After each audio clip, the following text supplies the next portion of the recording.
I know there will be a lot of people that always keep complaining about memory or their computer getting slow. It's not always about the computer getting slow, but it's more of how the computer is being used. I don't know if it's coming. Okay, cool. So it's more of the computer might sometimes maybe getting slow because of the way you use. I'm Steve Yonker, backend engineer and cloud engineer. Let me just give you a brief rundown of how this Chromium memory management works. I'll be using two browsers for case study or as case study here, Edge and Chrome. So let's get to it. This is my Chrome. Uh, this is my Chrome browser. As all browsers normally, they always keep utilizing a lot of memory depending on the software that you're running. Let's say for instance you're running something like Miro or Figma on your browser. Sometimes the usage of it can go up to 2 gig. Recently even discovered WhatsApp sometimes also can go up to 1 gig. Like it's between 500 to 1 gig of memory usage. That's the space that is actually taking on your RAM. It's not because it's running on the browser that it will not be free to take the space it actually needs from you. So Chrome uses a memory management tool called Chrome Task Manager. Same as Windows has a task manager, Chrome also has one. So I can open my task manager for Chrome here by using the shortcut Shift H, and the Shift H will basically display what you're seeing on the screen for me. And I'm having all the tasks and the memory that I actually use, and I can end any process at any time.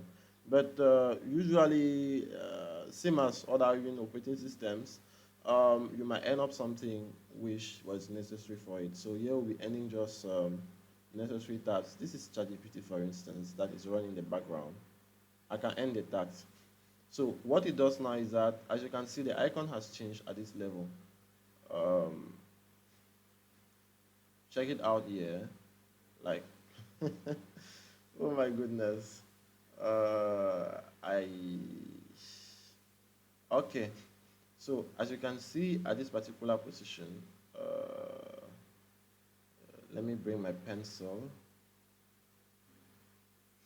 We have the icon that has actually changed just because it was frozen. This particular thing which is called is this one is called like discard, the urgent discard. It basically unloads the tab immediately. Uh, so let's now talk about the different options when it comes to how you can free up your memory. On this inbuilt Chromium tool, we have the discard option, and the discard option will basically be bringing you. Let me maximize this. The discard option will basically be bringing you all your tabs that are present and the state of the tab. You can see ChatGPT was unloaded. There is unloaded and there is loaded. These are the different options here. We have load. Load basically signifies a task like reload a discarded tab. We have discard, which is for temporary unloads. Like it temporarily unloads the tab. We have sleep. It puts it into low resource state. We also have urgent discard for immediate unloads. Proactive discard for automatically unloads the tab based on the memory the system needs. So the Chromium Task Manager is more of like I can call it intelligent somehow. That it will basically fetch the tabs that you're not using, and maybe your computer needs more resources to perform the other things that it's supposed to do, and it will just freeze up those tasks. So we also have the graph tool, which I will show but later. For instance, as you can see, this Netflix here is currently sleeping. If I click on my Netflix, I want to show what's happening. So you see the state of Netflix basically changed from unloaded to loaded. Like it loaded just now, as you can see. I can decide to do a proactive discard. Please focus here. Like, can you pay attention to this particular section?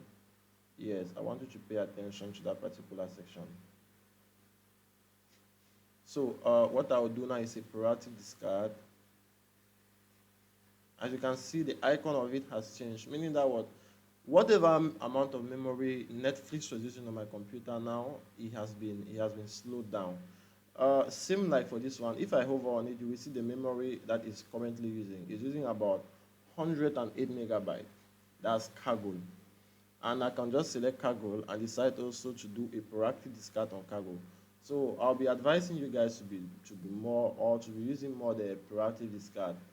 And yes, this is what this tutorial was all about. And same like for edge, so there's this particular path which you just need to take.